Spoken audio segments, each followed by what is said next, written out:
اب ہم آتے ہیں سیدنا ابراہیم علیہ السلام کے قصے کی طرف، لیکن اس سے پہلے یہ وضاحت کر دیں کہ سیدنا ابراہیم علیہ السلام کے واقعے کے ساتھ چند دوسرے انبیاء علیہ السلام کے واقعات بھی وابستہ ہیں، مثلا سیدنا لوط علیہ السلام کا واقعہ، اس لیے کہ یہ سیدنا ابراہیم علیہ السلام کے بھتیجے بھی ہیں اور ان کے پیروکار بھی۔ اسی طرح آپ کے صاحبزادوں سیدنا اسماعیل اور سیدنا اسحاق علیہ السلام کے واقعات ساتھ ساتھ چلتے ہیں۔ اس کی وجہ یہ ہے کہ سیدنا اسماعیل علیہ السلام کی ولادت کے وقت ابراہیم علیہ السلام کی عمر 87 سال تھی، اور سیدنا اسحاق علیہ السلام کی پیدائش کے وقت سیدنا ابراہیم علیہ السلام کی عمر 100 سال تھی، جبکہ سیدنا ابراہیم علیہ السلام کی کل عمر 175 سال ہوئی، اس لیے ان کے واقعات ساتھ ساتھ چلتے ہیں۔ ابراہیم علیہ السلام کا قصہ سناتے ہوئے ان حضرات کا ذکر ساتھ ساتھ ضرور آئے گا، تو آئیے شروع کرتے ہیں قصہ ابراہیم علیہ السلام کا۔ صالح علیہ السلام کے بعد اللہ تعالیٰ نے سیدنا ابراہیم علیہ السلام کو مبعوث فرمایا۔ ابراہیم علیہ السلام جد الانبیاء ہیں، عظیم المرتبت اور اولو العزم پیغمبر ہیں۔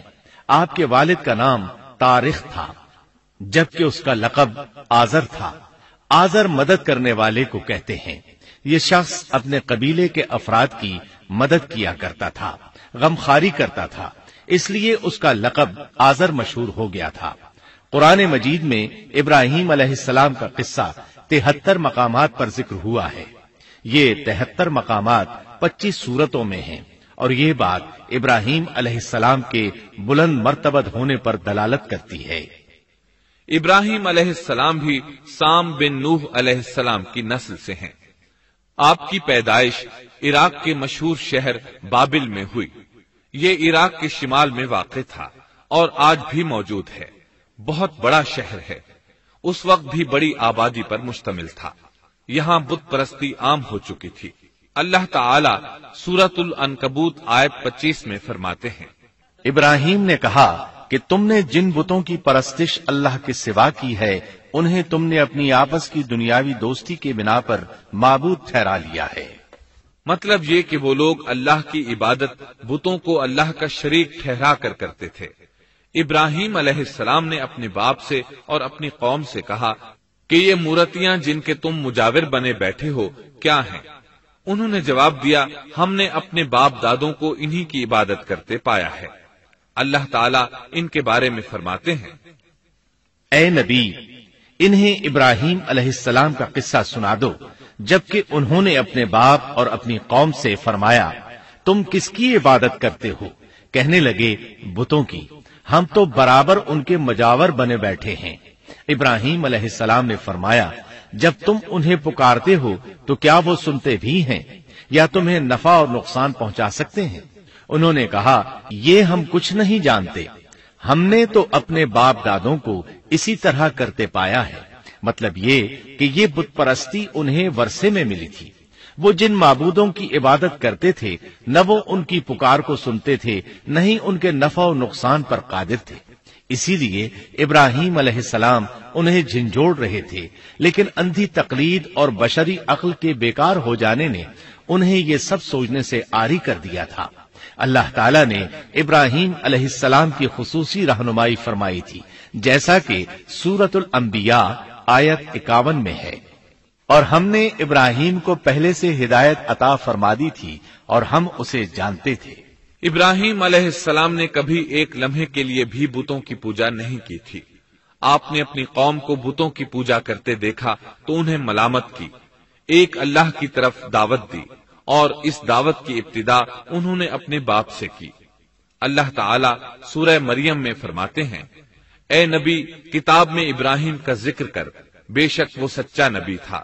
جب اس نے اپنے باپ سے کہا، اے میرے باپ، بے شک مجھے وہ علم عطا ہوا ہے جو تمہیں حاصل نہیں، اس لیے میری اطاعت کریں، میں آپ کو سیدھا راستہ دکھاؤں گا۔ اے میرے باپ، شیطان کی عبادت نہ کریں، بے شک شیطان اللہ کا نافرمان ہے۔ ان بتوں کی عبادت گویا شیطان کی عبادت ہے، اس لیے آپ نے ان معبودوں کو شیطان سے تعبیر کیا۔ فرمایا، اے میرے باپ، بے شک مجھے خوف ہے کہ تم پر اللہ کا عذاب آئے۔ پھر تم شیطان کے ساتھی ہو جاؤ۔ باپ نے ان کی بات سن کر کہا، اے ابراہیم، کیا تو میرے معبودوں سے پھرا ہوا ہے؟ البتہ اگر تو باز نہ آیا تو میں تجھے سنسار کر دوں گا، اور تو مجھ سے ایک مدت تک دور ہو جا، یعنی مجھ سے اتنا دور ہو جا کہ کبھی مجھے نظر نہ آئے۔ ابراہیم علیہ السلام نے اپنے باپ پر نرمی اور مہربانی کرتے ہوئے ان سے کہا، آپ پر سلامتی ہو، میں اپنے رب سے آپ کے لیے بخشش طلب کرتا رہوں گا۔ لیکن جب بعد میں ان پر واضح ہو گیا کہ وہ تو اللہ کا دشمن ہے تو ابراہیم علیہ السلام اس سے بے تعلق ہو گئے۔ سورہ توبہ آیت 114 میں اللہ فرماتے ہیں، اور ابراہیم کا اپنے والد کے لیے بخشش طلب کرنا ایک وعدے کی وجہ سے تھا جو وہ اس سے کر چکے تھے، لیکن جب انہیں معلوم ہو گیا کہ وہ اللہ کا دشمن ہے تو اس سے بیزار ہو گئے۔ بے شک ابراہیم بڑے نرم اور تحمل والے تھے۔ کسی ایماندار کے لیے جائز نہیں کہ وہ کسی کافر کے لیے دعائے مغفرت کرے، بلکہ مومن پر حرام ہے کہ وہ کسی کافر یا عیسائی وغیرہ کے لیے مغفرت طلب کرے یا اس سے یہ کہے کہ اللہ تجھ پر رحم کرے۔ ابراہیم علیہ السلام کے والد نے انہیں دھمکی دی تھی کہ اگر تم اس دعوت سے باز نہ آئے تو میں تمہیں سنسار کر دوں گا۔ اس کے جواب میں ابراہیم علیہ السلام اپنے والد کے ساتھ انتہائی شفقت سے پیش آئے اور اس سے کہنے لگے، میں آپ کے لیے اپنے رب سے استغفار کرتا رہوں گا، اس لیے کہ آپ اپنے والد پر بے حد مہربان تھے۔ اسی لیے اللہ تعالیٰ بھی ابراہیم علیہ السلام پر بے حد مہربان تھے، اور آپ کا لقب خلیل الرحمان رکھ دیا گیا۔ خلت محبت کا وہ انتہائی درجہ ہے جس کے ساتھ دل محبت سے بھر جاتا ہے، یعنی وہ بہت سے لوگوں سے بڑھ کر اللہ تعالیٰ کو محبوب تھے۔ والد کے سخت جواب کے بعد ابراہیم علیہ السلام نے ان سے علیحدگی اختیار کر لی اور انہیں مخاطب کر کے فرمایا، میں تمہیں چھوڑتا ہوں اور جنہیں تم اللہ کے سوا پکارتے ہو ان کو بھی چھوڑتا ہوں، میں اپنے رب کو پکاروں گا، مجھے امید ہے میں اپنے رب کو پکار کر محروم نہیں رہوں گا۔ آپ اللہ کے پیارے اور پسندیدہ نبی تھے۔ جب آپ نے اپنی قوم کو توحید کی دعوت دی اس وقت آپ نوجوان تھے، آپ کی عمر 16 سال تھی۔ ساتھ میں آپ اس بات پر غور و فکر بھی کرتے کہ آخر یہ لوگ بتوں کی پوجا کیوں کرتے ہیں۔ آپ کا دل ان کے شرک پر بہت کوڑتا۔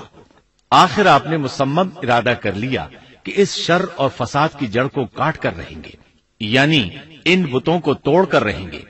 آپ اپنی قوم کو بتوں کو توڑ دینے کی دھمکی دیتے رہے۔ اس دھمکی کا ذکر اللہ تعالیٰ نے سورۃ الانبیاء آیت 57 میں کیا ہے، اور اللہ کی قسم میں تمہارے بتوں کا علاج کروں گا جب تم پیٹھ پھیر کر جا چکے ہوگے۔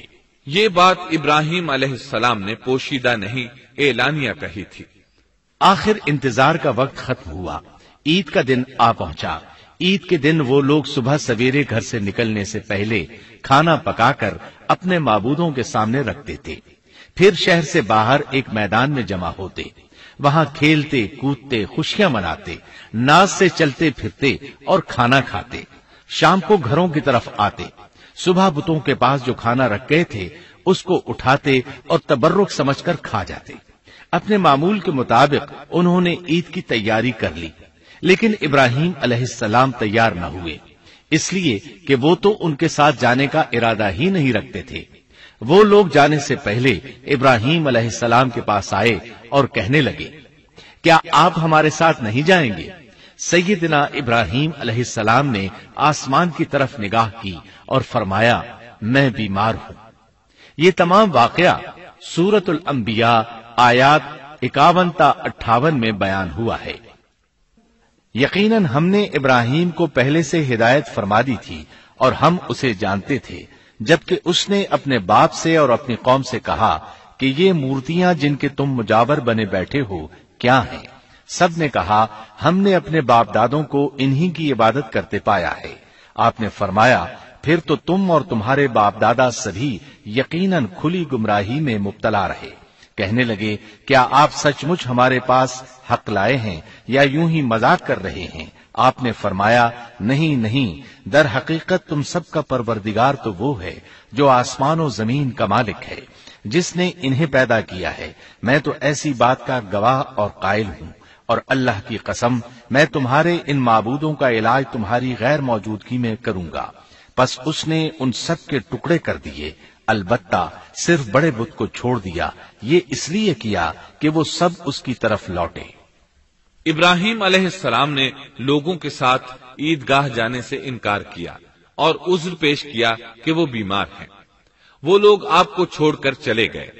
بعد میں ابراہیم علیہ السلام ان بتوں کے پاس گئے، دیکھا کہ ان کے سامنے کھانا پڑا ہے۔ چونکہ سب لوگ کھانا لائے تھے اس لیے یہ کھانا بہت زیادہ تھا، لیکن ان جھوٹے معبودوں نے اسے کھانا تو درکنار اس کو چھوا تک نہ تھا۔ ابراہیم علیہ السلام نے انہیں مخاطب کر کے کہا، یہ اتنا کھانا تمہارے سامنے پڑا ہے، تم اس کو کھاتے کیوں نہیں؟ تمہیں کیا ہو گیا کہ بات تک نہیں کرتے؟ پھر پوری قوت سے دائیں ہاتھ سے کلہاڑا مار کر ان کے ٹکڑے ٹکڑے کر دیے، لیکن بڑے بت کو چھوڑ دیا تاکہ سب اسی کی طرف رجوع کریں۔ تمام چھوٹے بتوں کو توڑ کر کلہاڑا اس بڑے بت کے کندھے پر رکھ دیا۔ مشرکین میلے سے لوٹے تو دیکھا ان کے سارے معبود اوندھے منہ ٹوٹے پھوٹے پڑے ہیں، ان کے تمام معبودوں کو توڑ دیا گیا تھا۔ وہ حیران رہ گئے کہ یہ کیسے ہو گیا، کس نے کیا؟ کہنے لگے، یہ کام کس ظالم کا ہے؟ اس نے ہمارے معبودوں کی توہین کی ہے۔ اس وقت جن لوگوں نے ابراہیم علیہ السلام کا وہ کلام سنا تھا انہیں ان کا خیال آ گیا، کہنے لگے، وہ نوجوان جس کا نام ابراہیم ہے اسے ہم نے اپنے بتوں کی مذمت کرتے سنا ہے۔ اللہ کی قدرت کہ ابراہیم علیہ السلام کا جو مقصد تھا وہ خود بخود پورا ہو رہا تھا۔ قوم کے لوگ مشورہ کر رہے تھے کہ سب کو جمع کرو اور اسے بلاؤ، پھر اسے سزا دو۔ چنانچہ تمام اہل باطل چھوٹے بڑے جمع ہو گئے، کارروائی شروع ہو گئی۔ کہنے لگے، اے ابراہیم، ہمارے معبودوں کے ساتھ یہ لغو حرکت تو نے کی ہے۔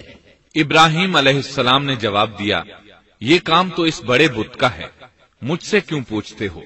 تم اپنے معبودوں سے کیوں نہیں پوچھ لیتے کہ ان کے ٹکڑے کس نے اڑائے ہیں؟ ابراہیم علیہ السلام کا جواب سن کر وہ سب سوچ میں پڑ گئے، پھر کہنے لگے، ہم نے بڑی غلطی کی، اپنے معبودوں کے پاس کسی کو حفاظت کے لیے نہیں چھوڑا۔ اس قدر واضح بات محسوس کر کے بھی وہ ظالم ایمان نہ لائے، بلکہ شیطان نے ان کے دلوں میں وسوسہ ڈالا اور انہوں نے غور و فکر کر کے کہا، اے ابراہیم، کیا تمہیں علم نہیں، یہ تو بے زبان ہیں، یہ بول نہیں سکتے۔ اب ابراہیم علیہ السلام نے فرمایا، تب پھر تم اللہ کے سوا اس چیز کی عبادت کرتے ہو جو تمہیں کچھ بھی نفع نہ دے سکے اور نہ نقصان پہنچا سکے۔ تعجب ہے تم پر اور ان پر بھی جنہیں تم اللہ کے سوا پکارتے ہو، کیا تم میں بالکل عقل نہیں؟ اس طرح ابراہیم علیہ السلام نے ان پر حقیقت خوب اچھی طرح واضح کر دی۔ ان سے فرمایا، تم ان کی پوجا کرتے ہو جن کو تم خود تراشتے ہو، یعنی ان کا حال تو یہ ہے کہ تم نے ان کو خود اپنے ہاتھوں سے تراشا اور ان کی عبادت کرنے لگے، جبکہ تمہیں اور تمہاری بنائی ہوئی چیزوں کو اللہ ہی نے پیدا کیا ہے۔ ابراہیم علیہ السلام نے ایک کلہاڑے کی مدد سے ان سب بتوں کو تہس نہس کر دیا تھا۔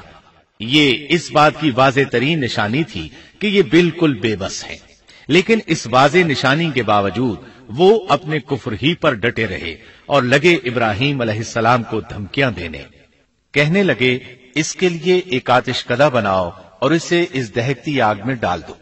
پھر ان لوگوں نے ایک چٹیل میدان کا انتخاب کیا جہاں مٹی نام کی کوئی چیز نہیں تھی۔ اس میدان کو پتھروں کی باڑ کے ساتھ گھیر دیا گیا۔ پھر سب لوگوں کو حکم دیا گیا کہ وہ لکڑیاں جمع کر کے اس گھیری ہوئی جگہ میں رکھیں۔ چنانچہ سب لوگ لکڑیاں جمع کر کے وہاں لانے لگے، یہاں تک کہ عورتوں اور بچوں نے بھی اس کام میں بڑھ چڑھ کر حصہ لیا۔ میدان میں اتنی لکڑیاں جمع ہو گئیں کہ زمین نظر نہیں آتی تھی۔ یہ لکڑیاں زمین پر ایک اونچی دیوار محسوس ہوتی تھیں۔ پھر ان لکڑیوں کو آگ لگائی گئی۔ جب آگ کے شعلے آسمان سے باتیں کرنے لگے تو انہوں نے ابراہیم علیہ السلام کو آگ میں ڈالنے کے لیے ایک جھولا تیار کیا۔ اس میں سیدنا ابراہیم علیہ السلام کو رکھا گیا۔ اس وقت آپ نے یہ دعا پڑھی، حسبنا اللہ ونعم الوکیل۔ ہمیں اللہ کافی ہے اور وہی بہترین کارساز ہے۔ یہ کلمہ ہر محتاج اور مصیبت زدہ کو پڑھنا چاہیے۔ بخاری میں ہے، رسول اللہ صلی اللہ علیہ وسلم نے فرمایا، حسبنا اللہ و نعم الوکیل ابراہیم علیہ السلام نے اس وقت فرمایا تھا جب انہیں آگ میں پھینکا جانے لگا تھا۔ مطلب یہ کہ ہم اللہ ہی پر بھروسہ کرتے ہیں، اس کے سوا ہمارا کسی پر بھروسہ نہیں۔ بعض روایات میں یہ بھی ہے کہ جب ابراہیم علیہ السلام کو آگ میں ڈالا جانے لگا تو جبریل علیہ السلام آئے اور کہا، اے ابراہیم، کوئی حاجت ہے تو میں حاضر ہوں۔ ابراہیم علیہ السلام نے فرمایا، اگر تم اپنی مرضی سے آئے ہو تو مجھے تمہاری کوئی ضرورت نہیں۔ ایک دوسری روایت میں ہے کہ بارش کے فرشتے نے حاضر ہو کر کہا تھا، اے ابراہیم، مجھے حکم دیجئے میں بارش برسا کر اس آگ کو بجھا دوں۔ لیکن ایسی تمام روایات ضعیف ہیں۔ یوں بھی اللہ کا حکم ان سے پہلے کام کرنے والا تھا۔ اللہ تعالیٰ سورہ انبیاء آیت 69 اور 70 میں فرماتے ہیں، ہم نے کہا، اے آگ ابراہیم پر ٹھنڈی ہو جا اور سلامتی والی ہو جا۔ گو انہوں نے ابراہیم کا برا چاہا لیکن ہم نے انہیں ہی نقصان پانے والا کر دیا۔ چنانچہ جب ابراہیم علیہ السلام کو آگ میں ڈالا گیا تو وہ ٹھنڈی ہو گئی۔ ابن عباس رضی اللہ عنہما فرماتے ہیں، اگر اللہ تعالیٰ آگ سے یہ نہ فرماتے کہ سلامتی والی ٹھنڈی ہو جا تو وہ اس قدر سرد ہو جاتی کہ اس کی ٹھنڈک سے تکلیف محسوس ہوتی۔ گویا آگ بھی اللہ کے حکم کے بغیر نہیں جلا سکتی، چھری اللہ کے حکم کے بغیر نہیں کاٹ سکتی، اس لیے کہ یہ بھی اللہ کی مخلوق ہیں اور ان کی قدرت بھی اللہ کے پاس ہے۔ وہ چاہے تو ان کو قدرت عطا کر دے، چاہے تو قدرت واپس لے لے۔ آگ کو ٹھنڈا ہونے کا حکم ہوا، وہ ٹھنڈی ہو گئی۔ اس نے نہ ابراہیم علیہ السلام کے کپڑے جلائے، نہ جسم کے کسی حصے کو کوئی نقصان پہنچایا، صرف وہ رسیاں جلائیں جن سے آپ کو باندھا گیا تھا۔ سبحان اللہ۔ لوگ آگ کے گرد اس انتظار میں کھڑے تھے کہ جو ہی انہیں آگ میں پھینکا جائے گا وہ جل کر راکھ ہو جائیں گے، لیکن وہ یہ دیکھ کر حیران رہ گئے کہ ابراہیم علیہ السلام بڑے ناز سے آگ کے درمیان بیٹھے ہیں۔ بعض روایات میں ہے کہ ابراہیم علیہ السلام فرمایا کرتے تھے، مجھے ان دنوں جو راحت اور سکون حاصل تھا ویسا آگ سے نکلنے کے بعد نہیں ہوا۔ لوگ اس معجزے کو دیکھ کر حیرت زدہ تھے۔ پھر ابراہیم علیہ السلام آگ سے نکلے۔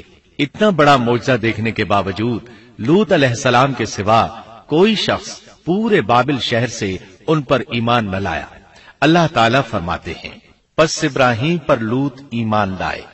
مطلب یہ کہ پوری بستی سے لوط علیہ السلام تھے جو آپ پر ایمان لائے تھے، باقی تمام لوگ کفر ہی پر ڈٹے رہے۔ ابراہیم علیہ السلام ان کا رویہ دیکھ کر نا امید ہو گئے کہ اس سے بڑھ کر یہ کون سا معجزہ دیکھنا چاہتے ہیں۔ ان کے بتوں کو توڑ دیا گیا، اپنی آنکھوں سے اللہ کی نشانی ان لوگوں نے دیکھی، پھر بھی یہ ایمان نہیں لائے، چنانچہ آپ نے وہاں سے ہجرت کا ارادہ فرما لیا۔ اس وقت بابل پر نمرود نامی بادشاہ کی حکومت تھی۔ کہا جاتا ہے کہ زمین کے بیشتر حصے پر اسی کی حکمرانی تھی۔ جب اس کے پاس یہ خبریں پہنچیں کہ ابراہیم علیہ السلام کو آگ میں ڈالا گیا لیکن آگ نے انہیں نہیں جلایا تو اس نے ابراہیم علیہ السلام کو اپنے دربار میں پیش کرنے کا حکم دیا۔ ابراہیم علیہ السلام کو وہاں لایا گیا۔ نمرود نے ان سے ان کے رب کے بارے میں سوال کیا۔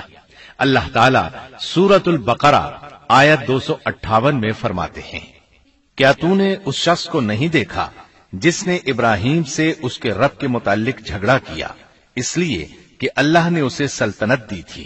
ایک روایت میں ہے کہ 4 بادشاہوں نے زمین کے بیشتر حصے پر حکمرانی کی ہے، ان میں سے ایک نمرود ہے۔ نمرود اپنے وقت کا حاکم و بادشاہ تھا۔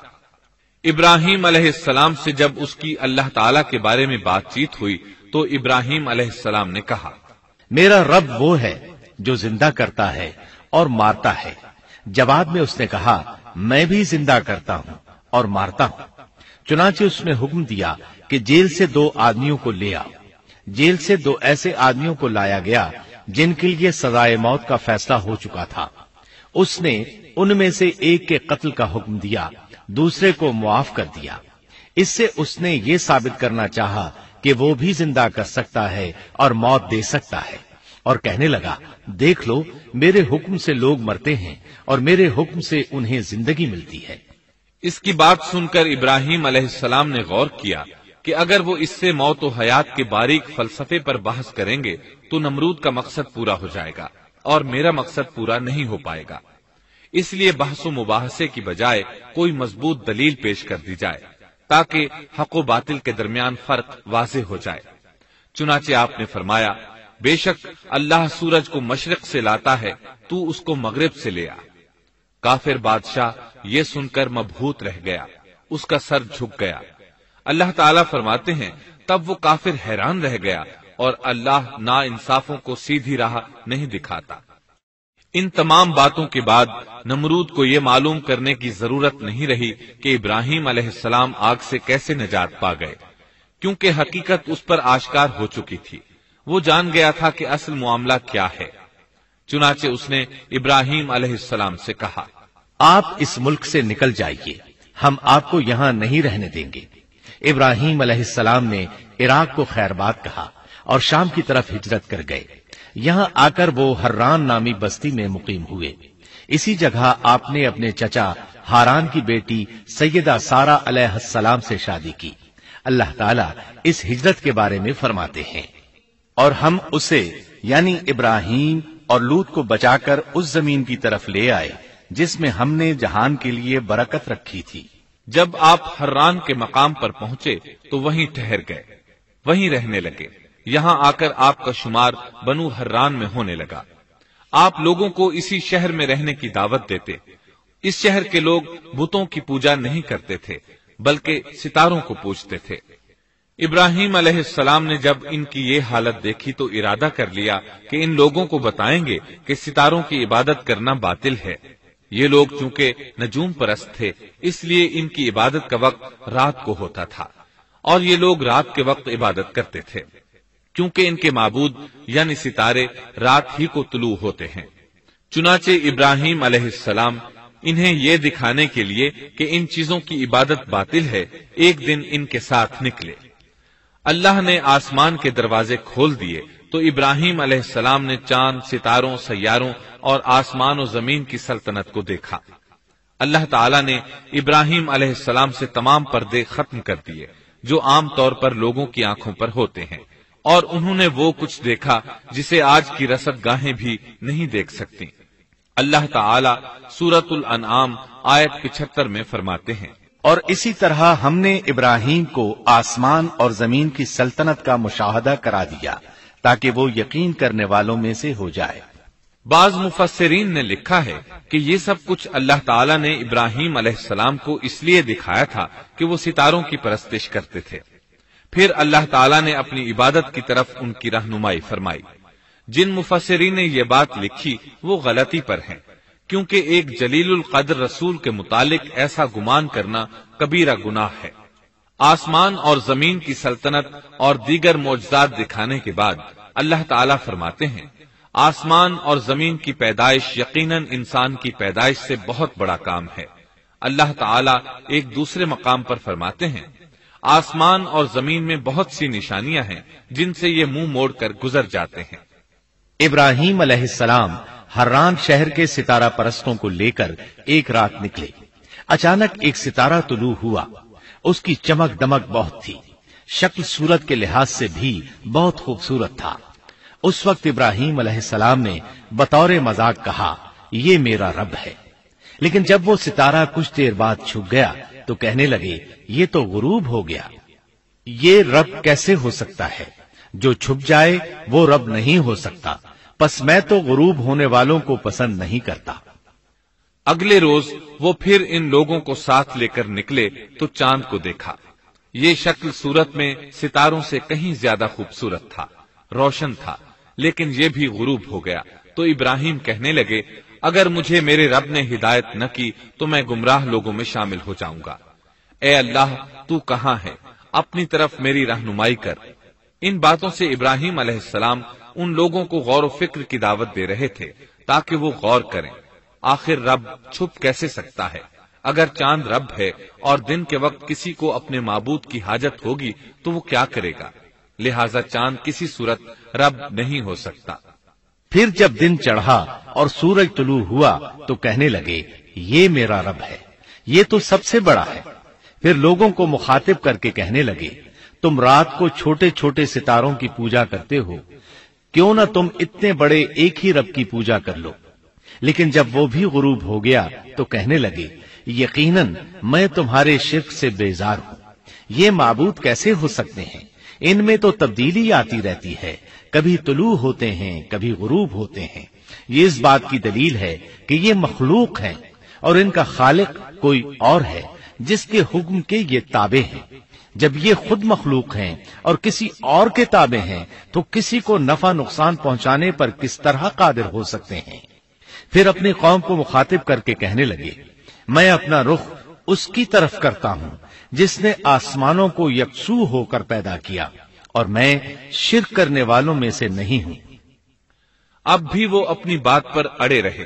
تب آپ نے فرمایا تم مجھ سے اللہ کے بارے میں جھگڑ رہے ہو، مجھے تو اللہ راہ دکھا چکا ہے اور اس نے مجھے دلیل عطا فرمائی ہے. میں یقیناً جانتا ہوں کہ تمہارے تمام معبود بے بس اور بے طاقت ہیں. جاؤ تم سے اور تمہارے ان معبودوں سے جو ہو سکے کر لو. میرے رب کی مرضی کے بغیر کچھ بھی نہیں ہو سکتا. میرے رب نے ہر چیز کے علم کو اپنے گھیرے میں لے رکھا ہے. کیا پھر بھی تم نصیحت حاصل نہیں کرو گے؟ اور میں تمہارے معبودوں سے خوف کیوں کھاؤں؟ تم اللہ سے نہیں ڈرتے؟ ان کو اللہ کا شریک ٹھہرا رہے ہو. اللہ نے اس کی کوئی دلیل نازل نہیں کی. اگر تم میں صحیح علم ہے تو تم ہی بتلا دو کہ ہم دونوں جماعتوں میں سے امن کا زیادہ حقدار کون ہے. امن انہی کے لیے ہے جو ایمان لانے کے بعد دین کو شرک سے خلط ملط نہیں کرتے. حقیقت میں ہدایت یافتہ وہی لوگ ہیں. یہی ہمارے وہ دلائل تھے جو ہم نے ابراہیم علیہ السلام کو ان کی قوم کے مقابلے میں عطا کیے تھے، اور ہم جسے چاہیں مرتبے میں بڑھا دیں. بے شک تیرا رب بڑی حکمت والا ہے. ان لوگوں نے پھر بھی کفر ہی کیا، کوئی بھی ایمان نہ لایا. چنانچہ ابراہیم علیہ السلام نے ایک بار پھر ہجرت کی اور مصر جا پہنچے. مصر کے بادشاہ کو خبر ملی کہ ایک شخص ہجرت کر کے آیا ہے اور اس کے ساتھ ایک عورت ہے. وہ بہت زیادہ حسین و جمیل ہے. چنانچہ اس ظالم نے اپنے کارندوں کو بھیجا کہ اس عورت کو میرے پاس لے آؤ، ساتھ ہی اس سے پوچھنا کہ تمہارے ساتھ جو آدمی ہے وہ کون ہے. اگر وہ اس کا خاوند ہو تو اسے قتل کر دینا. ادھر بادشاہ نے اپنے کارندوں کو حکم دیا. ادھر اللہ نے ابراہیم علیہ السلام کی طرف وحی بھیج دی. انہوں نے سارا علیہ السلام سے کہا اگر وہ تجھ سے میرے بارے میں پوچھیں تو بتا دینا تم میری بہن ہو. پھر سارا سے بولے اے سارا، روئے زمین پر میرے اور تیرے سوا کوئی مومن نہیں، یعنی یہ کافروں کی سرزمین ہے، یہاں کوئی مومن نہیں، اس لحاظ سے تم میری دینی بہن ہو. پھر بادشاہ نے ابراہیم علیہ السلام کو پیش کرنے کا حکم دیا. اس نے آپ سے پوچھا یہ عورت کون ہے؟ آپ نے فرمایا یہ میری بہن ہے. اس طرح ابراہیم علیہ السلام کی زندگی میں 3 موقع ایسے آئے کہ انہوں نے اللہ کے دین کی حمایت اور مدافعت کے لیے توریہ کیا. توریہ کا مطلب یہ ہے کہ واقعہ کچھ اور ہو لیکن کوئی شخص کسی خاص مصلحت کی وجہ سے اسے 2 معانی والے الفاظ کے ساتھ اس انداز میں بیان کرے کہ سننے والا اس واقعہ کو نہ سمجھ سکے بلکہ اس کا ذہن خلاف واقعہ چیز کی طرف منتقل ہو جائے. شریعت نے بعض مخصوص حالات میں اس کی اجازت دی ہے. وہ 3 مواقع جہاں ابراہیم علیہ السلام نے توریہ فرمایا ان کی وضاحت کچھ اس طرح ہے. ایک یہ کہ آپ نے میلے پر نہ جانے کی غرض سے ان لوگوں سے کہا تھا کہ میں بیمار ہوں. دوسرے موقع پر یہ فرمایا تھا یہ کام اس بڑے سردار بت کا ہے. تیسرے سارا علیہ السلام کو دینی بہن قرار دیا. اس ظالم بادشاہ نے سارا علیہ السلام کو اپنی تحویل میں لے لیا. جب سارا علیہ السلام کو معلوم ہوا کہ وہ ایک بدکار شخص ہے تو انہوں نے اللہ تعالیٰ سے دعا کی اے اللہ تجھے معلوم ہے میں تجھ پر اور تیرے نبی پر ایمان لائی ہوں اور اپنے جسم کو اپنے خاوند کے سوا ہر ایک سے محفوظ رکھا ہے، لہذا آپ اس کافر کو مجھ پر مسلط نہ کیجیے گا. چنانچہ اس کافر بادشاہ نے جب سیدہ سارا کو پکڑنے کے لیے اپنا ہاتھ بڑھایا تو اس کا ہاتھ شل ہو گیا اور اپنی جگہ پر جم گیا. وہ لگا چیخ پکار کرنے. اس میں اتنی طاقت نہ رہی کہ اپنے ہاتھ کو حرکت دے سکے. اس کی آواز سن کر اس کے محافظ بھاگے ہوئے آئے. انہوں نے اس کے ہاتھ کو چھڑانا چاہا لیکن چھڑا نہ سکے. اس کی یہ حالت دیکھ کر سیدہ سارہ خوف زدہ ہو گئیں۔ انہوں نے سوچا اگر یہ مر گیا تو لوگ کہیں گے اسے میں نے قتل کیا ہے۔ چنانچہ انہوں نے اللہ سے دعا کی کہ اسے چھوڑ دیا جائے۔ اللہ تعالیٰ نے آپ کی دعا قبول کر لی، اس کا ہاتھ ٹھیک ہو گیا، لیکن وہ ظالم پھر بھی نہ ڈرا۔ اس نے ایک بار پھر آپ کی طرف ہاتھ بڑھایا، اس کا ہاتھ پھر شل ہو گیا۔ سیدہ سارہ نے پھر دعا کی، وہ دوبارہ ٹھیک ہو گیا، وہ پھر بھی باز نہ آیا۔ تیسری بار پھر اس نے ان کی طرف ہاتھ بڑھایا، اس بار بھی اس کا ہاتھ شل ہو گیا۔ اب وہ سیدہ سارہ علیہ السلام سے کہنے لگا، اب کی بار اگر تو مجھے اس مصیبت سے نجات دلائے گی تو میں تجھے چھوڑ دوں گا اور کبھی تیرے آڑے نہیں آؤں گا۔ چنانچہ سیدہ سارہ علیہ السلام نے اللہ تعالی سے دعا کی، وہ ٹھیک ہو گیا۔ تب اس نے اپنے کارندوں کو آواز دی اور ان سے بولا، تم میرے پاس کسی انسان کو نہیں بلکہ سرکش جن کو لائے ہو۔ پھر اس نے انہیں رہا کر دیا، عزت و اکرام سے رخصت کیا اور ان کی خدمت کے لیے اپنی بیٹی ہاجرہ کو ساتھ کر دیا۔ سارہ علیہ السلام واپس لوٹی تو دیکھا کہ ابراہیم علیہ السلام نماز پڑھ رہے ہیں۔ نماز کے بعد انہوں نے پوچھا، سارہ اس نے تمہارے ساتھ کیا سلوک کیا؟ سیدہ سارہ علیہ السلام نے سارا واقعہ سنا دیا۔ سن کر آپ نے فرمایا، الحمدللہ۔ پھر بولے، اب ہم یہاں نہیں رہیں گے بلکہ واپس جائیں گے۔ چنانچہ آپ ایک بار پھر فلسطین میں آ گئے، وہیں اپنی زندگی بسر کرنے لگے۔ اب ہم آگے بڑھتے ہیں۔ جب آپ فلسطین میں مستقل طور پر رہائش پذیر ہوئے تو لوط علیہ السلام بھی آپ کے ساتھ تھے۔ لوط علیہ السلام آپ کے بھتیجے تھے، ان کے والد کا نام ہاران تھا۔ یہ بچپن ہی سے سیدنا ابراہیم علیہ السلام کے زیر سایہ رہے، انہی کے ہاں پرورش پائی، اس لیے دین حق فوراً قبول کر لیا۔ جب سیدنا ابراہیم علیہ السلام نے عراق سے شام کی طرف ہجرت کی تو یہ آپ کے ساتھ تھے، وہاں سے حران گئے تب بھی ساتھ تھے، پھر مصر کی طرف ہجرت کی تو بھی لوط علیہ السلام ان کے ساتھ تھے۔ آخرکار جب آپ نے مصر کو بھی خیر بات کہا اور فلسطین آ گئے تب بھی یہ ساتھ تھے۔ اب ابراہیم علیہ السلام نے لوط علیہ السلام کو حکم دیا کہ وہ بستی سدوم کی طرف چلے جائیں، اس لیے کہ اس بستی کے لوگ کفر کی انتہائی گہرائی میں جا چکے ہیں، انہیں کفر و شرک سے نکالنے کے لیے وہاں جائیں، انہیں اللہ کے احکام سنائیں، اللہ کی طرف دعوت دیں۔ چنانچہ لوط علیہ السلام تو اس طرف روانہ ہو گئے اور ادھر فلسطین میں صرف 3 مسلمان رہ گئے، ابراہیم علیہ السلام، ان کی زوجہ محترمہ سیدہ سارہ اور سیدہ ہاجرہ علیہ السلام وہیں رہائش پذیر رہے اور لوگوں کو مسلسل اللہ کی طرف دعوت دیتے رہے۔ یہاں یہ بے شمار مال و دولت کے بھی مالک بن گئے۔ جب ان کی عمر 85 یا 86 سال ہوئی تو سارہ علیہ السلام نے سوچا، میں بانجھ ہوں، میرے خاوند بوڑھے ہیں لیکن اولاد کی تمنا ہے، تو کیوں نہ میں اپنی لونڈی ہاجرہ ہدیے اور تحفے کے طور پر ابراہیم علیہ السلام کو دے دوں۔ چنانچہ ہاجرہ ابراہیم علیہ السلام کو مل گئیں، انہوں نے ان سے شادی کر لی۔ اللہ رب العزت نے جلد ہی ان کے بطن سے آپ کو اسماعیل علیہ السلام عطا فرمائے۔ ہاجرہ علیہ السلام کے ماں بننے پر اور ان کی اولاد کو دیکھ کر سیدہ سارہ علیہ السلام کو فطری طور پر غیرت کا احساس ہوا۔ اللہ کی قدرت دیکھیے، خود ہی انہیں ہاجرہ کو تحفے میں دیا تاکہ اولاد حاصل ہو، اور جب وہ ماں بن گئیں تو اب غیرت محسوس کر رہی ہیں۔ اپنی اس کیفیت سے مجبور ہو کر سیدہ سارہ نے ابراہیم علیہ السلام سے کہا، آپ مجھے اس کے ساتھ ایک جگہ پر نہ رکھیں۔ مورخین اور سیرت نگار لکھتے ہیں کہ ہاجرہ علیہ السلام ایک نطاق پہنا کرتی تھی، یعنی وہ جسم کے درمیان ایک لمبا کپڑا لٹکا لیتی تھی تاکہ وہ کپڑا گھسٹ گھسٹ کر قدموں کے نشانات مٹا دے اور سارہ کو نظر نہ آئے، کیونکہ سارہ غیرت کی حد کو پہنچ چکی تھی۔ ابراہیم علیہ السلام نے جب سارہ علیہ السلام کے اندر غیرت کے آثار دیکھے تو ہاجرہ کو ان کی نگاہوں سے دور کر دیا۔ ادھر اللہ کا حکم بھی نازل ہو گیا کہ اپنی بیوی ہاجرہ اور دودھ پیتے بچے اسماعیل کو ساتھ لے لیں اور مکہ کی طرف رخ کر لیں۔ ابراہیم علیہ السلام مکہ کی طرف روانہ ہوئے، یہاں تک کہ مکہ پہنچ گئے۔ یہ جگہ اس وقت بالکل ویران اور بے آباد تھی، نہ کوئی انسان تھا نہ پانی، نہ نباتات کے آثار تھے، غرض کوئی چیز نظر نہیں آتی تھی، بس پہاڑوں کے درمیان ایک بے آب و گیاہ میدان تھا۔ یہی وہ مقدس اور تاریخی وادی تھی جہاں ابراہیم علیہ السلام اپنی زوجہ اور لخت جگر کو چھوڑ کر واپس پلٹے۔ سیدہ ہاجرہ علیہ السلام کو بہت حیرت ہوئی، انہیں یہ امید نہیں تھی کہ ان کے خاوند انہیں ایک بے آباد جگہ تنہا چھوڑ کر چل دیں گے، اس پر بچے کی ذمہ داری الگ تھی۔ چنانچہ انہوں نے ابراہیم علیہ السلام کو آواز دی، لیکن انہوں نے مڑ کر بھی نہ دیکھا۔ اب وہ ان کے پیچھے آئیں اور قریب پہنچ کر بولی، اے ابراہیم، ہمیں کہاں چھوڑے جا رہے ہو؟ یہاں نہ پانی، نہ خوراک، نہ کوئی انسان۔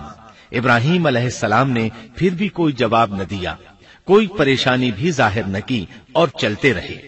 سیدہ ہاجرہ بھی آپ کے پیچھے چلتی رہیں اور پوچھتی رہیں کہ ہمیں کس کے حوالے کر کے جا رہے ہیں؟ یہاں تو کوئی بھی جاندار نہیں، مکمل طور پر بے آباد علاقہ ہے۔ لیکن انہوں نے اب بھی کوئی توجہ نہ دی۔ آخر سیدہ ہاجرہ نے کہا، کیا آپ کو اللہ نے اس کام کا حکم دیا ہے؟ اب آپ نے جواب میں فرمایا، ہاں۔ تب سیدہ ہاجرہ بولی، اگر یہ بات ہے تو اللہ تعالی ہرگز ہمیں ضائع نہیں ہونے دے گا۔ جب انسان اللہ کے احکام کو بجا لائے تو اس کے دل سے فقر و فاقے کا خوف نکل جاتا ہے اور اللہ اسے طرح طرح کے انعامات سے نوازتا ہے۔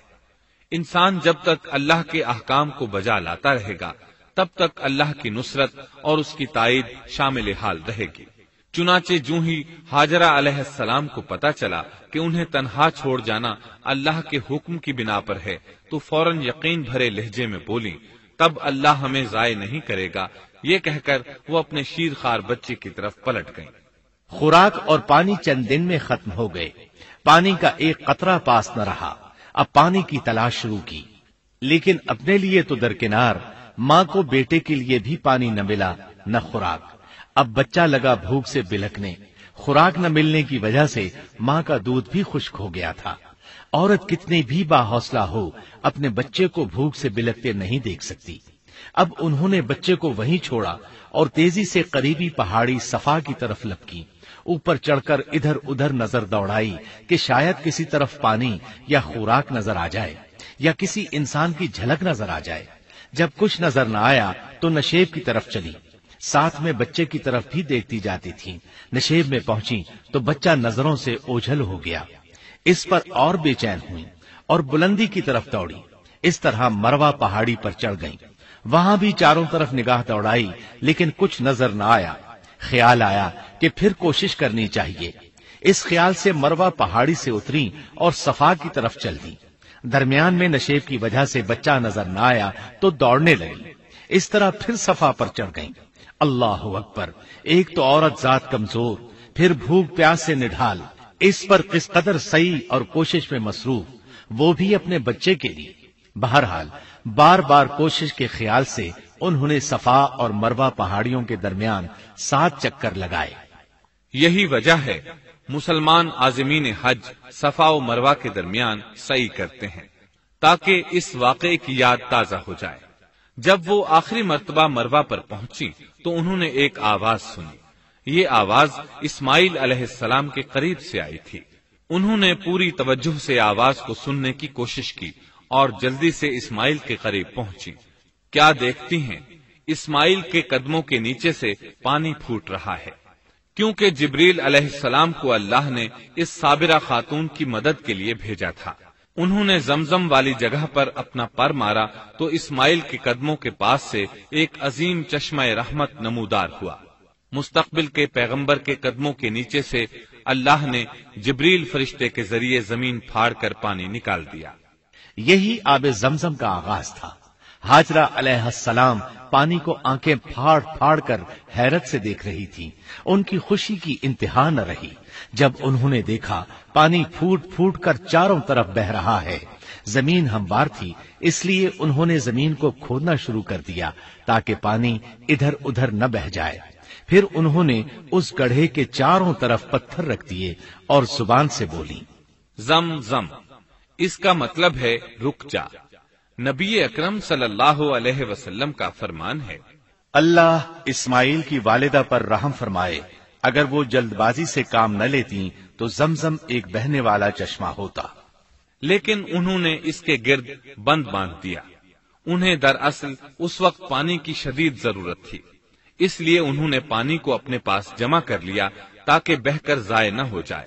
انہوں نے اسماعیل کو پانی پلایا، خود بھی خوب پیا، اور یہ اللہ تعالی کی طرف سے ان کی مہمان نوازی تھی۔ وہاں کوئی اور انسان نہیں تھا، نہ کھانے کی کوئی چیز تھی، بس یہی آب زمزم ان کے لیے کھانے اور پینے کا کام دے رہا تھا۔ اب چونکہ زمزم ایک چشمہ بن گیا تھا، اس لیے پرندے بھی آنے لگے۔ انہی دنوں عرب کے قبیلوں میں سے ایک قبیلہ بنو جرہم یمن کو خیر باد کہہ کر اس طرف آ رہا تھا۔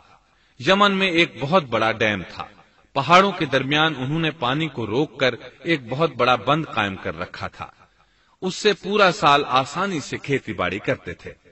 اس ڈیم کی بدولت ان کا آب پاشی کا نظام بہت اچھا تھا۔ جب اس ڈیم کو اللہ تعالیٰ نے توڑا تو تمام لوگ وہاں سے منتشر ہو گئے اور جزیرہ عرب کے اطراف میں منتقل ہونے لگے۔ وہیں سے ہجرت کرنے والا ایک قبیلہ بنو جرہم تھا۔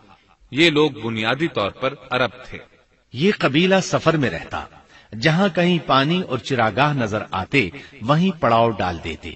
جب وہاں خوراک ختم ہو جاتی تو آگے سفر شروع کر دیتے۔ چونکہ وہ بہت بڑے تاجر تھے، اس بنا پر ان راستوں سے خوب واقف تھے۔ انہیں چشموں کا خوب علم تھا۔ ملک شام کی طرف بھی ان کی آمد و رفت تھی۔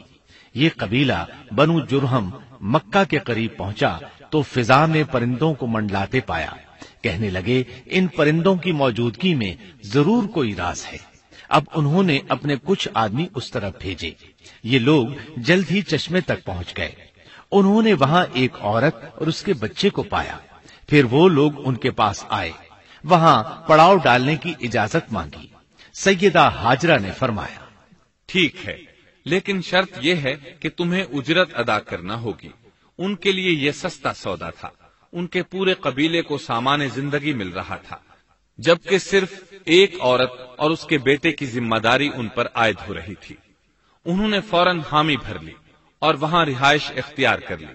اس طرح یہ لوگ سیدہ ہاجرہ علیہ السلام کی معیشت کا ذریعہ بن گئے، اور اس طرح سیدنا اسماعیل علیہ السلام بنو جرہم میں پرورش پاتے رہے۔ انہوں نے ان لوگوں سے عربی سیکھ لی اور ان سے بھی زیادہ عربی دان بن گئے۔ فصاحت اور بلاغت سے عربی میں بات چیت کرنے لگے۔ پھر ان کی اس قبیلے میں شادی ہو گئی۔ ان کی اولاد سے عرب قوم کا آغاز ہوا۔ انہی میں سے سرور کائنات محمد صلی اللہ علیہ وسلم کی ولادت باسعادت ہوئی۔ بنو جرہم کی آمد اور آبادی ابراہیم علیہ السلام کی دعا کا نتیجہ تھی۔ جب انہوں نے اپنی بیوی اور بچے یعنی دو کمزور انسانوں کو اس ویران جگہ چھوڑا تھا تو یہ دعا مانگی تھی، اے ہمارے پروردگار، میں نے اپنی کچھ اولاد اس بے آباد جنگل میں تیرے حرمت والے گھر کے پاس بسائی ہے۔ یہاں یہ سوال پیدا ہوتا ہے کہ کیا اس وقت بیت اللہ کی تعمیر ہو چکی تھی؟ درست بات یہ ہے کہ اس وقت خانہ کعبہ کی تعمیر نہیں ہوئی تھی۔ پھر سوال پیدا ہوتا ہے کہ کیا ابراہیم علیہ السلام کے زمانے سے پہلے اس کی تعمیر ہو چکی تھی یا صرف جگہ ہی معروف تھی؟ اس بارے میں دو طرح کی روایات ہیں۔ بعض میں آتا ہے کہ صرف اس کی جگہ معروف تھی، اور بعض میں ہے کہ ابراہیم علیہ السلام سے پہلے شیس علیہ السلام نے اس کو تعمیر کیا تھا، اور وہ گردش ایام کے ساتھ ساتھ منہدم ہو کر ختم ہو گیا۔ لیکن بہرحال اس کی جگہ معلوم تھی اور وہی پہلا گھر تھا، جیسا کہ اللہ نے خبر دی ہے۔ اللہ تعالیٰ نے پہلا گھر جو لوگوں کے لیے مقرر کیا تھا وہی ہے جو مکہ میں ہے، اور وہ پوری دنیا کے لیے برکت اور ہدایت والا ہے۔ ابراہیم علیہ السلام نے اللہ تعالیٰ سے یہ دعا مانگی تھی، اے ہمارے پروردگار، میں نے اپنی کچھ اولاد اس بے کھیتی کے جنگل میں تیرے حرمت والے گھر کے پاس بسائی ہے۔ اے ہمارے پروردگار، یہ اس لیے کہ وہ نماز قائم کریں، پس تو کچھ لوگوں کے دلوں کو ان کی طرف مائل کر دے اور انہیں پھلوں کی روزیاں عطا فرما تاکہ یہ شکر گزاری کریں۔ دن گزرتے رہے اور اسماعیل علیہ السلام بنو جرہم کے ماحول میں عمر کی منزلیں طے کرتے رہے اور وہ ہوش سنبھالنے کے قریب ہو گئے۔ ابراہیم علیہ السلام ہر سال ایک دو بار اپنے گھرانے کی دیکھ بھال کے لیے چکر لگاتے تھے۔ جب اسماعیل علیہ السلام نے ہوش سنبھالا تو ایک بار پھر ایک عظیم آزمائش کا وقت آ گیا۔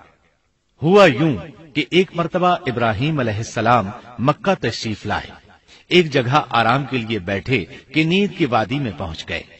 نیند میں انہوں نے خواب دیکھا کہ اپنے لخت جگر کو اپنے ہاتھ سے ذبح کر رہے ہیں، ساتھ ہی آنکھ کھل گئی۔ ابراہیم علیہ السلام جانتے تھے کہ انبیاء کرام کے خواب حقیقت ہوتے ہیں، اللہ کی طرف سے وحی ہوتے ہیں، اور شیطان کسی صورت ان کے خواب میں نہیں آ سکتا، لہذا انہوں نے اس خواب کے مطابق عمل کرنے کا پختہ ارادہ کر لیا، کسی قسم کی پریشانی کا شکار نہ ہوئے۔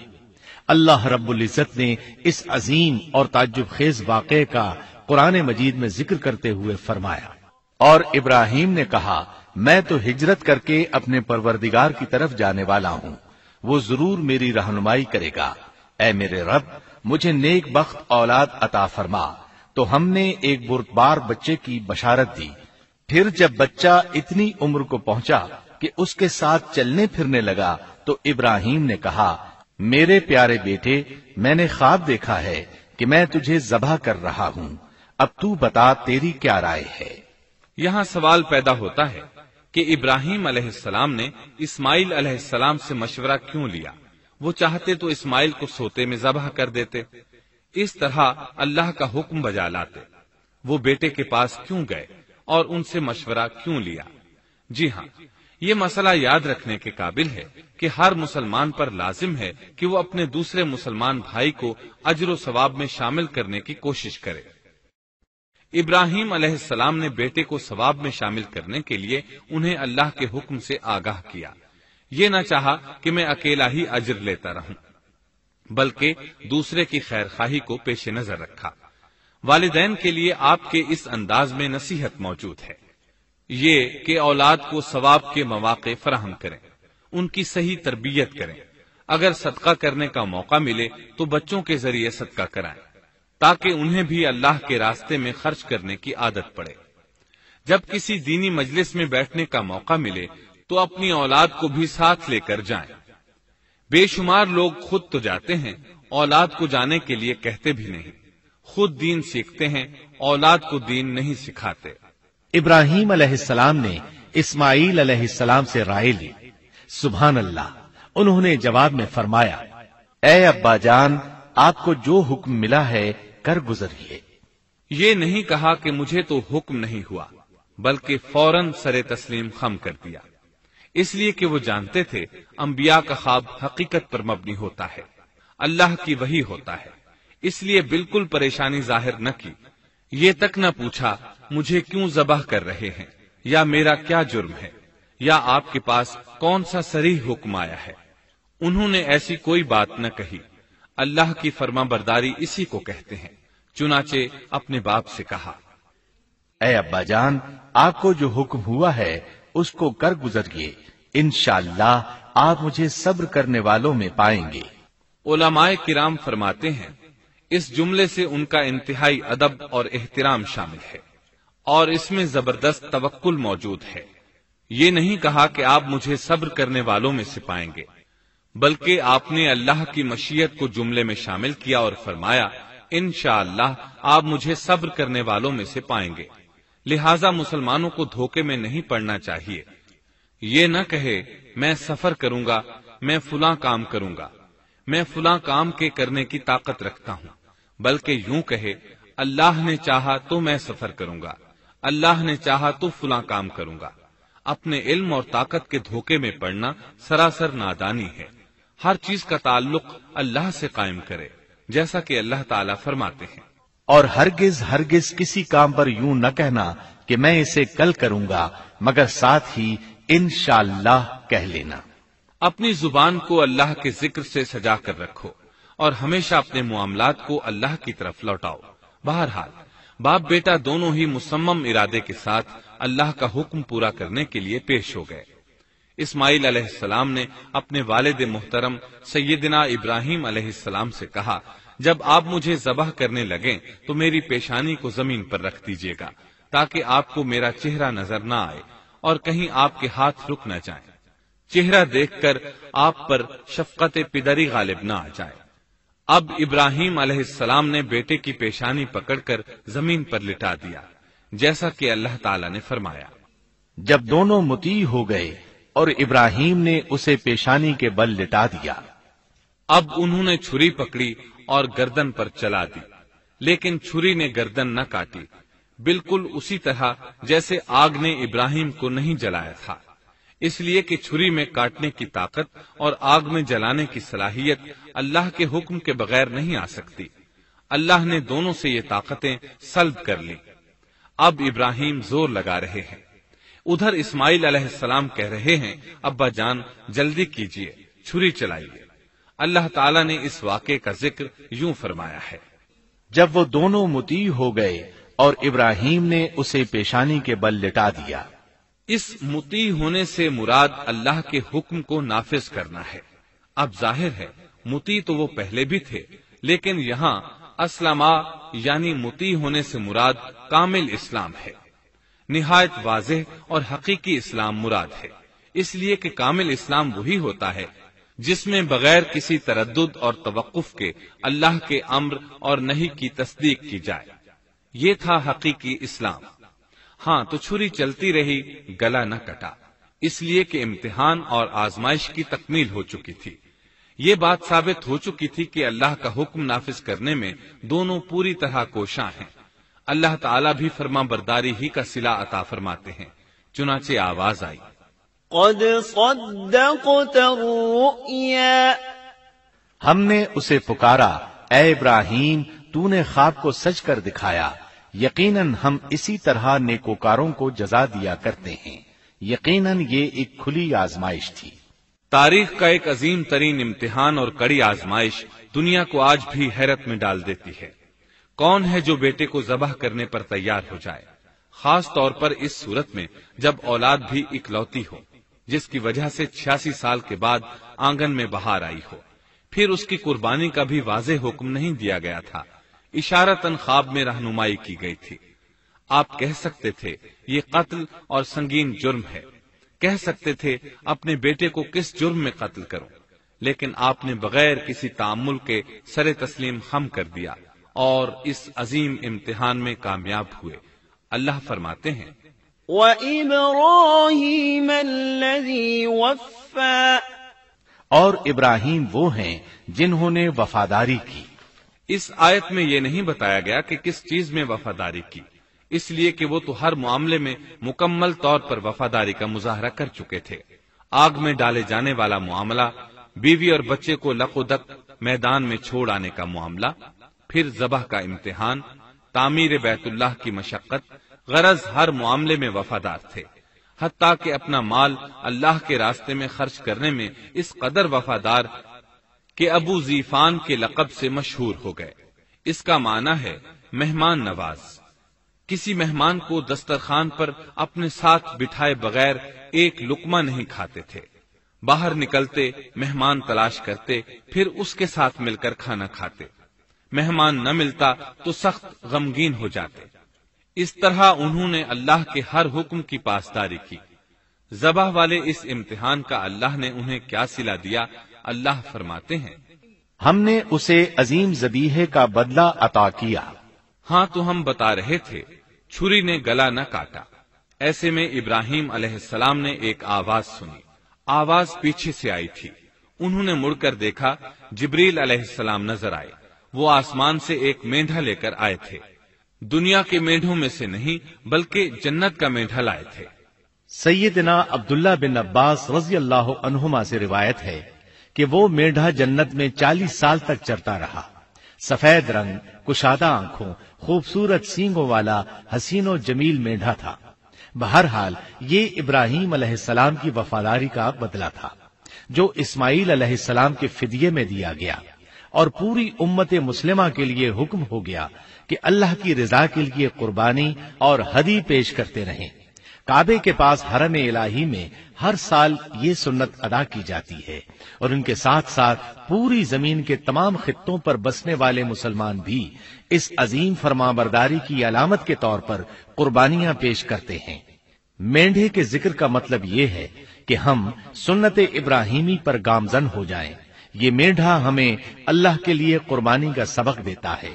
ہمیں چاہیے سنت ابراہیمی کی اقتدا کرتے ہوئے ہم اپنی جانوں، اپنی اولاد اور اپنے مالوں کو اللہ کی راہ میں قربان کرنے کے لیے تیار ہو جائیں۔ اللہ تعالیٰ فرماتے ہیں، اور ہم نے اسے عظیم ذبیحہ عطا کیا اور ہم نے اس کا پچھلوں میں ذکر خیر چھوڑا، سلامتی ہو ابراہیم پر۔ اسی طرح ہی ہم نیکوکاروں کو جزا دیتے ہیں، یقیناً وہ ہمارے مخلص بندوں میں سے تھا۔ اور اسی طرح اللہ فرماتے ہیں، اور ہم نے اسے نیکوکار نبی اسحاق کی ولادت کی خوشخبری سنائی۔ یہ خوشخبری فلسطین کی طرف واپس لوٹنے کے بعد سنائی گئی۔ ایک اکلوتے بیٹے کی قربانی کے لیے تیار ہو جانے کے صلے میں اور سارہ علیہ السلام کی عظمت اور تکریم کے مد نظر اللہ تعالی نے اسحاق کی خوشخبری سنا دی۔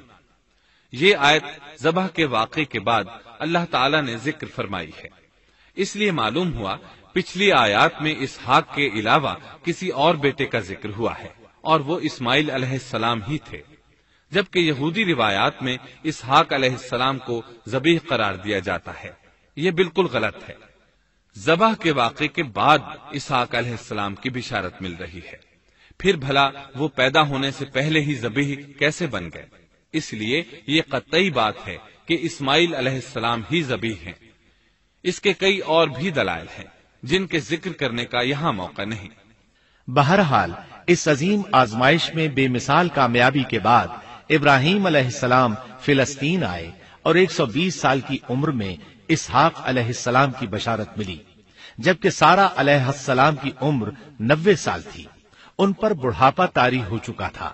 ایسے میں 3 فرشتے آئے، وہ تو قوم لوط کی تباہی کے لیے آئے تھے۔ راستے میں اللہ کے حکم سے ابراہیم علیہ السلام اور ان کی اہلیہ سارہ کو خوشخبری سنائی، اور اس غرض کے لیے وہ انسانی شکل میں آئے تھے۔ ابراہیم علیہ السلام تو پہلے ہی بہت مہمان نواز تھے، انہیں دیکھ کر بہت خوش ہوئے کہ مہمان آ گئے۔ فرشتوں نے انہیں سلام کیا، ابراہیم علیہ السلام نے سلام کا جواب دیا۔ وہ حیرت زدہ تھے کہ یہ لوگ ان کی بستی کے رہنے والے تو ہیں نہیں، لیکن ان پر سفر کے نشانات بھی نہیں ہیں، جیسا کہ دور سے چل کر آنے والوں میں ہوتے ہیں، نہ ان کے پاس سواریاں ہیں۔ قرآن مجید میں آتا ہے، فرشتوں نے سلام کیا تو ابراہیم نے بھی سلام کیا اور دل میں خیال کیا یہ اجنبی لوگ ہیں۔ پھر وہ اپنی مہمان نوازی کی عادت کے مطابق انہیں اندر لے آئے، ان کے لیے کھانے کا انتظام کیا۔ اللہ تعالیٰ فرماتے ہیں، ہمارے بھیجے ہوئے فرشتے ابراہیم کے پاس خوشخبری لے کر آئے تو انہوں نے سلام کیا۔ ابراہیم نے سلام کا جواب دیا اور فوراً بھنا ہوا بچڑا لے آئے، اور بچڑا بھی موٹا تھا۔ ان کے سامنے کھانا پیش کیا، لیکن وہ بھلا کب کھانے کی طرف ہاتھ بڑھانے والے تھے؟ یہ دیکھ کر ابراہیم علیہ السلام نے خوف محسوس کیا کہ کہیں یہ دشمن نہ ہو۔ اس وقت فرشتوں نے کہا، ابراہیم نہ ڈر، ہم تو قوم لوط کی طرف بھیجے گئے ہیں۔ جب انہوں نے یہ باتیں کی تو سارہ علیہ السلام پاس کھڑی تھی، وہ ہنسنے لگی۔ وہ خوشخبری سے پہلے کیوں ہنس پڑی؟ علماء اس بارے میں کہتے ہیں کہ جب انہوں نے سنا یہ فرشتے لوط علیہ السلام کی بستی کو تباہ کرنے جا رہے ہیں تو ان کے خاتمے کی خبر سن کر وہ ہنستی۔ اس کے بعد فرشتوں نے یہ خوشخبری سنائی، ہم نے اسے اسحاق کی پیدائش کی خوشخبری دی اور اسحاق کے بعد یعقوب پوتے کی بھی خوشخبری دی۔ بہت جلد ہی ہم اسحاق سے تیری ویران گود کو آباد کریں گے، اور تو اپنی زندگی میں اس کے بیٹے یعقوب کو بھی دیکھ لے گی۔ اب 3 بشارتیں جمع ہو گئیں، بیٹا پیدا ہوگا، لمبی عمر ملے گی یعنی بیٹا جوان ہوگا، اور پھر وہ اپنے پوتے کو بھی دیکھے گی۔ اس سے بڑھ کر کیا عزت اور تکریم ہو سکتی ہے؟ اس لیے جب نبی کریم صلی اللہ علیہ وسلم سے پوچھا گیا کریم یعنی عزت والا کون ہے، تو آپ نے فرمایا کریم بن کریم بن کریم بن کریم، یعنی یوسف بن یعقوب بن اسحاق بن ابراہیم علیہ السلام۔ مطلب یہ کہ نبی بن نبی بن نبی بن نبی۔ یہ یوسف علیہ السلام کی شان ہے کہ خود بھی کریم، باپ بھی کریم، دادا بھی کریم اور پردادا بھی کریم۔ اس سے بڑھ کر عزت افزائی کیا ہو سکتی ہے؟ بہرحال فرشتوں نے انہیں خوشخبری دی۔ پھر انہوں نے ابراہیم کو ایک صاحب علم لڑکے کی بشارت دی۔ خوشخبری سن کر سیدہ سارہ حیران ہوئی، مارے حیرت کے منہ سے ہلکی سی چیخ نکل گئی۔ انہوں نے اپنے رخسار پر ہاتھ مارا جیسا کہ عورتوں کی عادت ہوتی ہے، کہنے لگی، ہائے افسوس، کیا میں بچہ جنوں گی حالانکہ میں بانجھ ہوں اور میرے خاوند بوڑھے ہیں؟ یہ تو حیرت کی بات ہے۔ ایک دوسری جگہ اللہ تعالیٰ نے یہ الفاظ فرمائے، کہنے لگی، میں بوڑھی اور بانجھ ہوں، بھلا میں بچے کو کیسے جنم دوں گی؟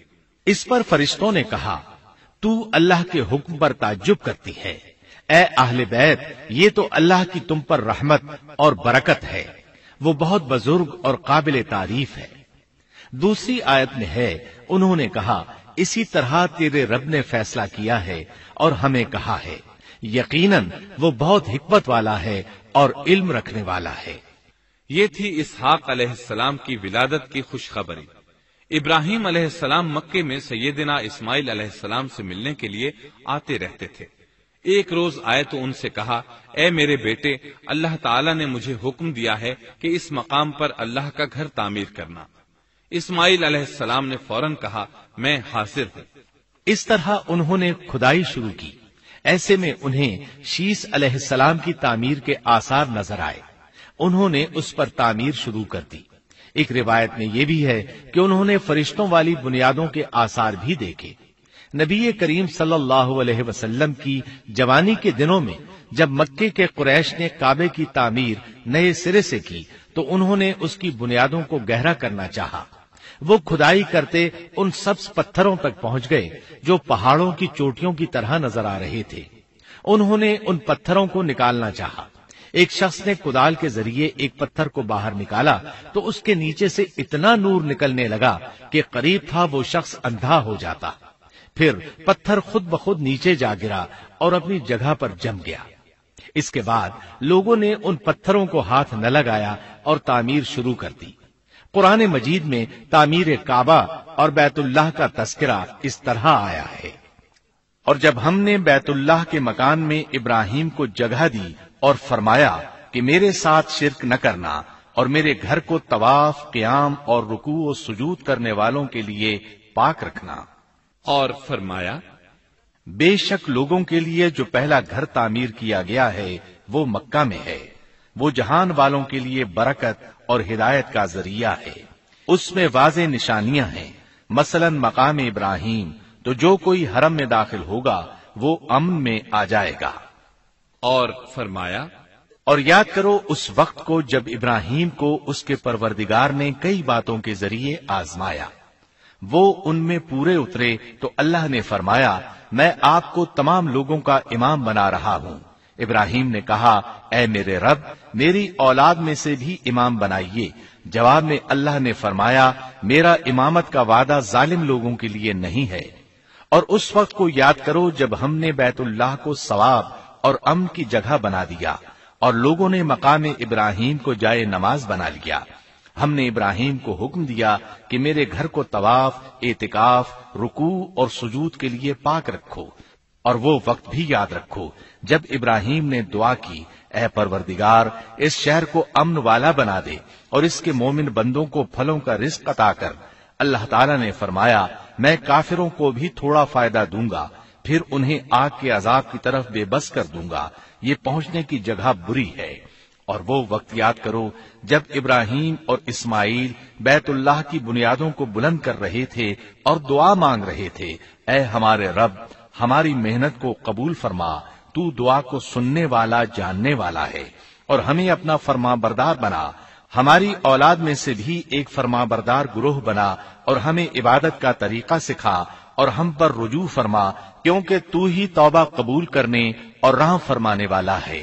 اے ہمارے رب، ان لوگوں میں انہی میں سے ایک رسول بھیج جو ان پر تیری آیات کی تلاوت کرے اور انہیں کتاب و حکمت سکھائے، انہیں پاک کرے، یقیناً تو غالب حکمت والا ہے۔ تعمیر کے دوران جب ابراہیم علیہ السلام اس مقام تک پہنچے جہاں آج حجر اسود ہے تو اللہ تعالیٰ نے جنت سے ایک سفید پتھر بھیجا۔ حدیث میں ہے یہ پتھر نہایت سفید تھا، اب سیاہ ہو گیا ہے۔ انسانوں کی غلطیاں اس کے سیاہ ہونے کا سبب بنی۔ جب دیواریں انسانی قد کے برابر ہو گئیں تو اسماعیل علیہ السلام ایک پتھر لے آئے۔ اب ابراہیم علیہ السلام اس پتھر پر کھڑے ہوئے۔ وہ ننگے پاؤں تھے۔ اسی وقت پتھر پگھل گیا، ان کے پاؤں اس کے اندر کسی قدر دھنس گئے، پتھر پر ان کے پیروں کے نشانات آ گئے۔ اسی پتھر کو آج مقام ابراہیم کہا جاتا ہے۔ پہلے یہ پتھر بیت اللہ کی دیواروں کے ساتھ رکھا گیا تھا۔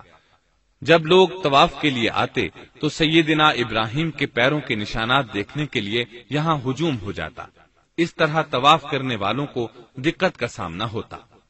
سیدنا عمر رضی اللہ عنہ نے صحابہ کرام کے مشورے سے اس پتھر کو اس جگہ سے قدرے ہٹا کر نماز کی صفوں کے قریب کر دیا تاکہ طواف کرنے والوں کو دقت نہ ہو۔ یہ مقام بہت مقدس ہے۔ اللہ نے فرمایا ہے، تم مقام ابراہیم کو جائے نماز مقرر کر لو۔ مقام ابراہیم کے قریب اس کے پیچھے ہو کر نماز پڑھنے کا موقع مل جائے تو لازماً وہاں 2 رکعت ادا کیا کرو۔